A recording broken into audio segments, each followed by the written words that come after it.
അസ്സലാമലൈക്കും, welcome back. അപ്പോൾ ഇന്നത്തെ നമ്മുടെ റെസിപ്പി, നമ്മുടെ കയ്യിൽ ഏത് സമയത്തും ചോറ് ബാക്കി ഉണ്ടാവുമല്ലോ, ആ ഒരു ചോറ് വെച്ചിട്ട് ചെയ്തെടുക്കുന്ന ഒരു കിടു ഐറ്റമാണ് ഇത്. നമുക്ക് പരത്തി കുഴിക്കുക ഒന്നും ചെയ്യേണ്ട, ഒരു കഷ്ടപ്പാടില്ലാതെ പൊറോട്ടയേക്കാളും ചപ്പാത്തിയേക്കാളും രുചികരമായിട്ട് നമുക്കിത് ഉണ്ടാക്കിയിട്ടെടുക്കാം. ഒരു 10 മിനിറ്റ് മാത്രം മതി നമുക്കിത് ഉണ്ടാക്കിയിട്ടെടുക്കാൻ വേണ്ടിയിട്ട്. പൊറോട്ടയേക്കാൾ ലെയറോട് കൂടിയിട്ടാണ് നമുക്കിത് കിട്ടിയിട്ടുള്ളത്. എന്നാൽ അത്ര ഒരു പണി പോലും നമുക്കിതില്ല. വെറും 10 മിനിറ്റ് മാത്രം മതി റെഡിയാക്കാൻ. അപ്പം നമുക്ക് വീഡിയോയിലേക്ക് പോവാം. വീഡിയോ കണ്ടുകൊണ്ടിരിക്കുന്ന സമയത്ത് ഇഷ്ടപ്പെടുവാണെങ്കിൽ സബ്സ്ക്രൈബ് ചെയ്യാനും ലൈക്ക് ചെയ്യാനും ഒന്നും മറന്നു പോകരുത്. അപ്പോൾ ഇതാ ഒരു മിക്സിയുടെ ജാറിലേക്ക് 1 കപ്പ് ചോറ് ഇട്ടെടുക്കുന്നുണ്ട്. ഒപ്പം തന്നെ 1/2 കപ്പ് വെള്ളം കൂടി ഒഴിച്ചെടുക്കുകയാണ്. ഇനിയിപ്പോൾ ഇതിലോട്ട് ഒരു കോഴിമുട്ട പൊട്ടിച്ചൊഴിക്കുന്നുണ്ട്. 1 ടീസ്പൂൺ പഞ്ചസാരയും, ഇനിയിപ്പോൾ ഇതിലോട്ട് ആവശ്യത്തിലുള്ള ഉപ്പ് കൂടി ചേർക്കുക. എന്നിട്ട് നല്ല ഫൈൻ പേസ്റ്റ് ആക്കിയിട്ട് ഒന്ന് അരച്ചെടുക്കുക. ഇത് നന്നായിട്ട് അരച്ചെടുത്തിട്ടുണ്ട്. അതൊരു പാത്രത്തിലേക്ക് ഒഴിച്ചെടുക്കുകയാണ്. ഇപ്പോൾ ഇതിലോട്ട് ഞാൻ 2 കപ്പ് മൈദയാണ് ഇട്ടെടുക്കുന്നത്. ഇപ്പോൾ നന്നായിട്ട് തന്നെ ഒന്ന് മിക്സ് ആക്കിയിട്ട് നമുക്ക് ഒന്ന് റെഡിയാക്കി എടുക്കാം. അപ്പം നമ്മൾ ഇതിലേക്ക് വേറെ വെള്ളമൊന്നും ചേർക്കുന്നില്ല. ഈ 2 കപ്പ് മൈദയിലേക്ക് നമ്മൾ 1 കപ്പ് ചോറിലോട്ട് ഒഴിച്ചെടുത്താൽ ആ ഒരു 1/2 കപ്പ് വെള്ളം മാത്രം മതി ഇതിലോട്ട്.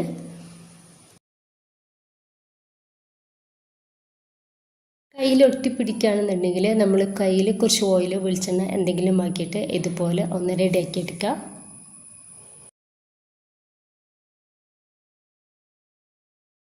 ഇനിയിപ്പോൾ ഞാൻ ഇതുപോലെ ഡോ ഒക്കെ എടുത്തിട്ടുണ്ട്. ഇനിയിപ്പോൾ ഈ ഒരു പാത്രത്തിൽ വെച്ചിട്ട് തന്നെ 1-2 മിനിറ്റ് നമുക്കിതൊന്ന് കുഴച്ചെടുക്കുക. അപ്പോൾ നമ്മൾ ഇത് ഒരു ഓർഡറിലല്ലേ ഇരിക്കുന്നത്, അതുകൊണ്ട് തന്നെ ഒരു ചെറുതായിട്ടൊന്ന് റെഡിയാക്കി എടുക്കാൻ വേണ്ടിയിട്ട് മാത്രമാണ് ഒരു 2 മിനിറ്റ് കുഴച്ചെടുക്കുന്നത്. കൂടുതൽ ടൈം നമുക്ക് ഒരിക്കലും ഇത് കുഴച്ചെടുക്കേണ്ട ആവശ്യമേ ഇല്ല.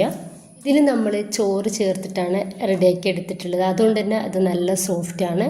ഇനിയിപ്പോൾ ഇതാ ഒരു 2 മിനിറ്റ് നമുക്കിത് റെസ്റ്റ് ചെയ്യാൻ വേണ്ടിയിട്ട് ഇതുപോലെ ഒരു പാത്രത്തിലേക്ക് വെച്ച് കൊടുക്കുക.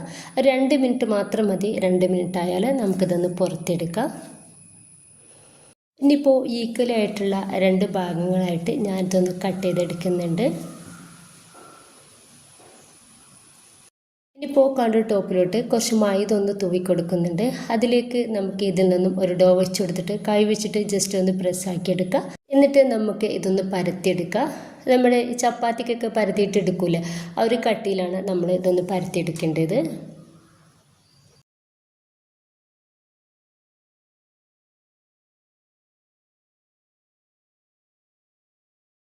ഇപ്പോൾ ഇതാ ഞാൻ അത്യാവശ്യം കട്ടിയില്ലാത്ത രീതിയിൽ തന്നെ പരത്തിയെടുത്തിട്ടുണ്ട്. ഇനിയിപ്പോൾ ഇതിൻ്റെ മേലോട്ട് മൊത്തത്തിലായിട്ട് ഞാൻ കുറച്ച് വെളിച്ചെണ്ണ ഒന്ന് സ്പ്രെഡാക്കി കൊടുക്കുകയാണ്.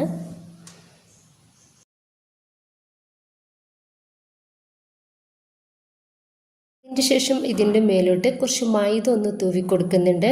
എന്നിട്ട് കൈ വെച്ചിട്ട് നമുക്ക് ഇത് എല്ലായിടത്തും ഒന്നാക്കി കൊടുക്കാം.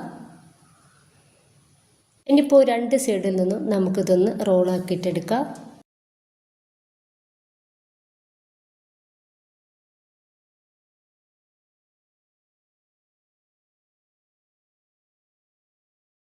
ഇപ്പോൾ ഇതാ റോൾ ചെയ്തെടുത്തിട്ടുണ്ട്. ഇനിയിപ്പോൾ ഞാൻ ഈക്വലായിട്ടുള്ള പോർഷനാക്കിയിട്ട് ഇതൊന്ന് കട്ടാക്കി എടുക്കുന്നുണ്ട്. അധികം വലിപ്പമില്ല, എന്നാൽ അധികം ചെറുതല്ല, ഒരു മീഡിയം സൈസിലാണ് ഞാൻ ഇതുപോലെ ഒന്ന് കട്ടാക്കി എടുത്തിട്ടുള്ളത്. നമ്മൾ പൊറോട്ടക്കൊക്കെ വീശി അടിച്ചിട്ട് ആ ഒരു ചുരുട്ടി വെക്കുന്ന അതേ ലെയർ നമുക്കിതിൽ കിട്ടിയിട്ടുണ്ട് കേട്ടോ. എന്നാൽ നമുക്ക് അതിൻ്റെ ഒരു പണി പോലും ഇതിലില്ലതാനും പെട്ടെന്ന് തന്നെ നമുക്ക് റെഡിയാക്കി എടുക്കാനും വേണ്ടിയിട്ട് പറ്റും. നിങ്ങൾക്ക് കാണാൻ പറ്റുന്നുണ്ടാവും, അതേ ലെയറിൽ നമുക്കിത് കിട്ടിയിട്ടുണ്ട്. ഇനിയിപ്പോൾ ഇതാ ഇതുപോലെ തന്നെ ബാക്കി കൂടി നമുക്കൊന്ന് ചെയ്തെടുക്കാവുന്നതാണ്. ഇപ്പം ഞാനിതാ മുഴുവനായിട്ട് തന്നെ ഇതുപോലെ ഒന്ന് റെഡിയാക്കി എടുത്തിട്ടുണ്ട്. ഇനിയിപ്പോൾ നമുക്ക് റെസ്റ്റ് ചെയ്യാനൊന്നും മാറ്റി വെക്കേണ്ട ആവശ്യമേ ഇല്ല. നമ്മളിതിൻ്റെ മേളിലേക്കായിട്ട് കുറച്ച് വെളിച്ചെണ്ണ എല്ലായിടത്തും ഒന്ന് തേച്ച് കൊടുക്കണം. കാരണം നമ്മൾ എന്നിട്ട് ഫസ്റ്റത്തെ നമ്മൾ ഒന്ന് റെഡിയാക്കി എടുക്കാവുന്നതാണ്. അപ്പോൾ നല്ല ലെയറോട് കൂടിയിട്ട് തന്നെ നമുക്കിത് കിട്ടിയിട്ടുണ്ട്. ഇനിയിപ്പോൾ ഇതുപോലൊരു പലകയിലേക്ക് കുറച്ച് വെളിച്ചെണ്ണ ഒന്ന് തേച്ചെടുക്കുന്നുണ്ട്. എന്നിട്ട് നമുക്ക് ഇതിലേക്ക് നമ്മൾ റെഡിയാക്കി വെച്ചിട്ടുള്ള ആ ഒരു ഡോയിൽ നിന്ന് ഒന്നെടുത്തിട്ട് കൈയിൻ്റെ നടുവിലായിട്ട് അതൊന്ന് പ്രസ്സാക്കി കൊടുക്കുക. എന്നിട്ട് കൈ വെച്ചിട്ട് തന്നെ നമുക്ക് ഇതൊന്ന് റെഡിയാക്കി എടുക്കുക. നമ്മൾ ഇടയ്ക്ക് കയ്യിൽ കുറച്ച് വെളിച്ചെണ്ണ ഓയിൽ ഒന്ന് തേച്ചെടുക്കാൻ വേണ്ടിയിട്ട് മറക്കരുത്. ഇതാ ഇതുപോലെ ഒന്ന് റെഡിയാക്കി എടുത്തിട്ടുണ്ട്. ഇപ്പം ഞാനൊരു പാന് ചൂടാൻ വേണ്ടിയിട്ട് അടുപ്പത്ത് വെച്ചിട്ടുണ്ട്. അതിലേക്ക് കുറച്ച് വെളിച്ചെണ്ണ ഒന്ന് സ്പ്രെഡാക്കി കൊടുക്കുന്നുണ്ട്. ഇപ്പോൾ ആ ഒരു പൊറോട്ട നമുക്കിതിലേക്ക് വെച്ച് കൊടുക്കാം. അപ്പോൾ നമുക്ക് ഇതിൽ കൂടുതൽ എണ്ണയോ ഒന്നും ആവുന്നില്ല. എന്നാലാണെന്നുണ്ടെങ്കിൽ നമുക്ക് ടൈം ഒരുപാട് ലാഭത്തിലാണ് നമ്മൾ ഇതുണ്ടാക്കിയെടുക്കുന്നത്. എന്നാലാണെങ്കിൽ ടേസ്റ്റും സോഫ്റ്റും കൂടുതലുമാണ്. അപ്പോൾ ഇതൊന്ന് മറിച്ചിട്ട് കൊടുത്തിട്ട് റെഡിയാക്കി എടുക്കുക. ഇത് വളരെ തിന്നായിട്ട് ഇരിക്കുന്നത് കൊണ്ടിട്ട് തന്നെ നമുക്ക് വേഗത്തിൽ ഇതൊന്ന് വേവാക്കിയിട്ട് എടുക്കാൻ വേണ്ടിയിട്ട് പറ്റും. ലോ ഫ്ലെയിമിൽ ഇട്ടിട്ട് വേണം നമ്മളിത് റെഡിയാക്കി എടുക്കാൻ വേണ്ടിയിട്ട്. 2-3-4 പ്രാവശ്യം തിരിച്ചു മറിച്ചിട്ടാൽ തന്നെ നമുക്ക് ഈ ഒരു പൊറോട്ട ഒന്ന് വേവായിട്ട് കിട്ടും. ഇതൊന്ന് റെഡി ആയിട്ടുണ്ട്. അപ്പോൾ നമുക്കിത് പാനിൽ നിന്നും ഒന്ന് എടുത്ത് മാറ്റാം. ബാക്കി കൂടി ഇതുപോലെ ഒന്ന് ചെയ്തെടുക്കാവുന്നതാണ്.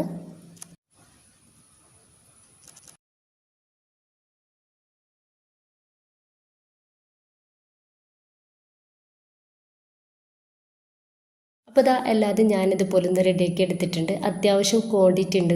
2 കപ്പ് മൈദയിൽ അത്യാവശ്യം തന്നെ നമുക്കൊരു പൊറോട്ട കിട്ടുന്നുണ്ട്.